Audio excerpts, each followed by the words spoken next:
நம்ம 1 kg brown எடுத்துருக்கு. சரியா, ப்ரௌனை நல்லா வாஷ் பண்ணி வச்சு அதுக்கு கொஞ்சம் அளவுக்கு ப்ரௌன் பண்ணி ப்ரௌனை நாம் ஃப்ரை பண்ண போகிறோம். சரியா, கொஞ்சம் சில்லி ஆட் பண்ணி வச்சு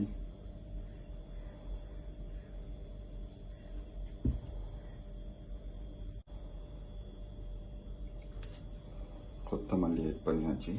அதோட நமக்கு தேவையான அளவு சால்ட்டு,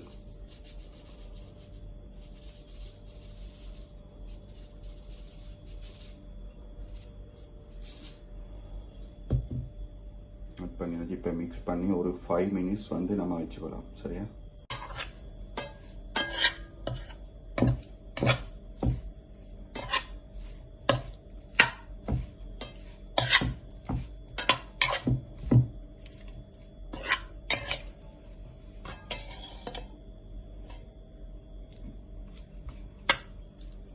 ஒரு மிக்ஸ் பண்ணி ஒரு 5 minutes மாதிரி நம்ம அப்படியே ட்ரை ஆகி மசாலாவோட நம்ம மிக்ஸ் ஆகிறதுக்கு விடலாம். சரியா, அதுக்கப்புறம் நம்ம இதை ப்ரான் ஃப்ரை பண்ணுறதை பார்க்கலாம். பொடியினோட அதோட நம்ம கட் பண்ணிச்சிருக்க தக்காளி, சில்லி, வெள்ளைப்பூடு அதெல்லாம் ஆட் பண்ண போகிறோம். ஓகே,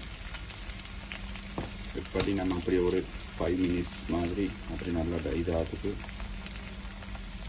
ப்ரௌன் கலரில் வர மாதிரி விட்டுட்டு அதுக்கப்புறம் நம்ம அந்த ப்ரௌன் ஆட் பண்ணலாம்.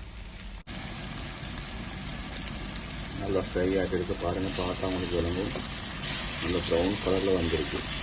சரியா, இப்போ நம்ம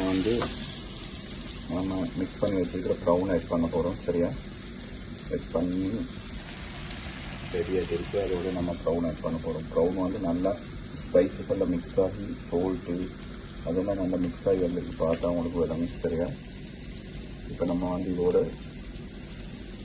இதை ப்ரௌன் ஆட் பண்ண போகிறோம்.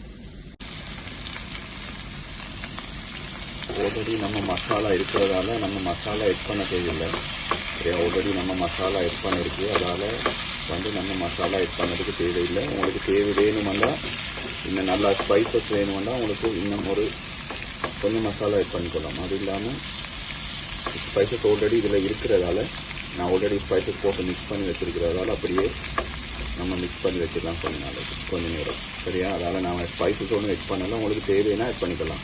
சரியா, ப்ரௌனை பாருங்கள், நல்லா நான் வந்து கொஞ்சம் மிக்ஸ் பண்ணியிருக்கு. மிக்ஸ் பண்ணால் உடஞ்சிரும். சரியா, நான் ஆல்ரெடி லைட்டாக மிக்ஸ் பண்ணி வச்சுருக்கு. சரியா, அப்படியே ஒரு பார்த்தா